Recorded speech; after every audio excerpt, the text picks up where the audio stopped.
Hello everyone, it's Friday and I've got the day off work, so I've come up here to harvest all my potatoes. We've got thunderstorms threatening all afternoon, so I want to get these done quickly before we get any thunderstorms.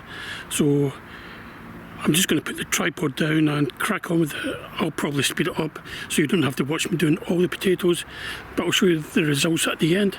So let me turn the camera around and I'll show you what we're doing. Okay, so we've got 14 pots of potatoes over there, and what we're going to do is we're going to empty them all into this wheelbarrow and see what we get. So let's crack on.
Well, there we go. That's the final count. That's all we've got out of the 14 buckets. Some nice size ones, you know, in mixed range of size. So yeah, quite good. I'm quite happy with that. That'll keep us going for a while. So yeah, that's all the potatoes done. And I think that's me done for today. So I am going to finish off now, head home. I've got to take all those old tomatoes to the tip, so that's where I'll be going after this. Then I'll go home, and if I can find something to weigh those potatoes on, I'll weigh them and I'll put the weight somewhere in the video. So that's me finished for today at the allotment. So bye for now, and I hope to see you all soon.